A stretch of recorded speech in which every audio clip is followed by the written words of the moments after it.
The mystery of the Nephilim. Giants in the Bible. Before the rain ever fell, before the deep broke open, the world carried a weight that words still struggled to hold. The ancient earth breathed with beauty and terror at the same time. Humanity walked the land, yet something had gone terribly out of alignment. Scripture whispers of a moment when heaven and earth crossed a boundary that was never meant to be crossed. In that space of disobedience and wonder, the Nephilim appeared. They were the mighty men of old, men of renown. The sentence is brief, but the echo is long. The Bible tells us that the sons of God saw that the daughters of men were beautiful, and they took them as wives. From that union came beings unlike any the world had known. Giants in strength. Giants in presence. Giants in influence. The Nephilim stood as living symbols of a fractured order, born from desire without reverence, power without obedience. Their existence points not only to physical size, but to spiritual distortion. Something holy had been bent. Something human had been overwhelmed. In those days, Scripture describes a world overwhelmed by moral collapse. Not only the violence of the hand, but the violence of the heart. Boundaries dissolved. Power ruled. Uncertainty and unrest shaped daily life in the ancient world. The Nephilim were not merely creatures of legend, they were signs that creation itself was groaning. Humanity, meant to reflect God's image with humility and love, had instead opened itself to corruption. Heaven watched. The earth cried out. Scripture does not satisfy our curiosity with detail, and that silence is intentional. God is less concerned with feeding fascination than with revealing truth.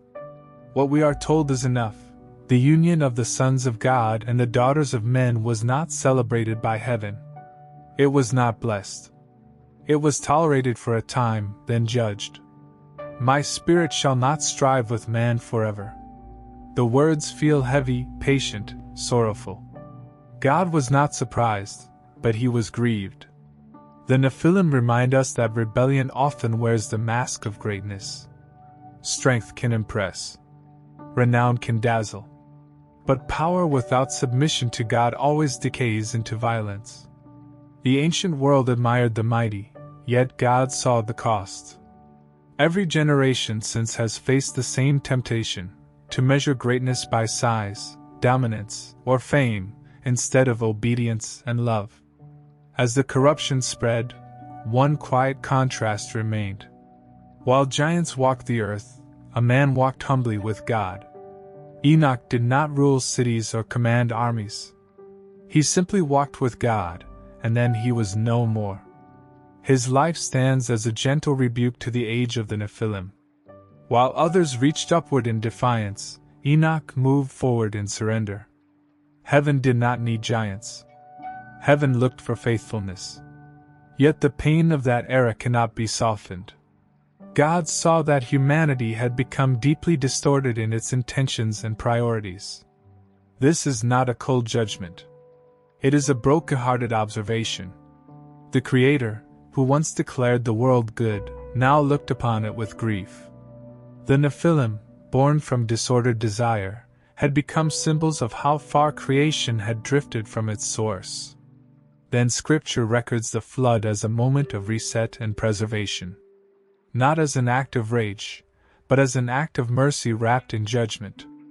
To cleanse, to reset, to preserve what could still be healed. Noah found favor in the eyes of the Lord, not because he was mighty, but because he was righteous in his generation. In a world obsessed with power, God chose obedience. In a land filled with giants, God preserved a family. The waters rose, and the Nephilim vanished from the earth. Their strength could not save them. Their renown could not shield them. The flood became a boundary stone in history, declaring that chaos would not have the final word. God closed the chapter on that corrupted age, not because he abandoned humanity, but because he refused to let darkness define the future. Still, the mystery lingers. Why does Scripture later mention giants again? Why do echoes of the Nephilim appear in the land after the flood? The Bible does not fully explain, and perhaps that restraint is mercy. God invites trust more than speculation. What matters most is not how giants returned, but how God remained the same. Faithful, sovereign, patient, determined to redeem rather than destroy. The story of the Nephilim is not meant to frighten us, it is meant to awaken us. It reminds us that spiritual boundaries matter.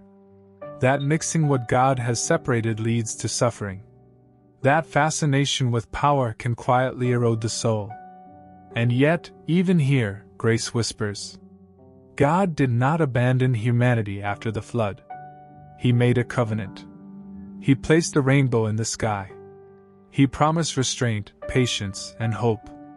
In the quiet after judgment, in the biblical sense of moral accountability, not catastrophe, God began again. The earth breathed. Humanity was invited once more to walk humbly. The age of giants passed, but the lesson remained. True greatness has never been about size or strength. It has always been about alignment with God's heart. When we read about the Nephilim, we are really reading about ourselves. About what happens when desire leads instead of obedience. About what grows when reverence is replaced by ambition. And about how quickly beauty can turn into violence when God is pushed to the margins. Yet even now, the invitation stands. Choose life. Choose humility over dominance. Choose faithfulness over fascination.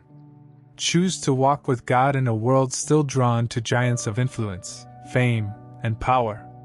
Let us pray. God of heaven and earth, you who see what is hidden and know what is broken, we come with humble hearts. Guard us from crossing boundaries you have set for our good. Heal the places where we have confused power with purpose. Teach us to walk with you when the world celebrates greatness without goodness. Renew our hearts as you once restored creation with mercy and truth. Restore in us the image you intended from the beginning. And now, let there be peace. Peace that does not depend on strength. Peace that does not fear the giants of this world. Peace that rests in obedience, trust, and quiet faith. As the ancient waters once receded, let fear recede from our hearts. Let the mystery draw us not into obsession, but into awe. God remains sovereign. God remains near. And in His presence, even the giants lose their power.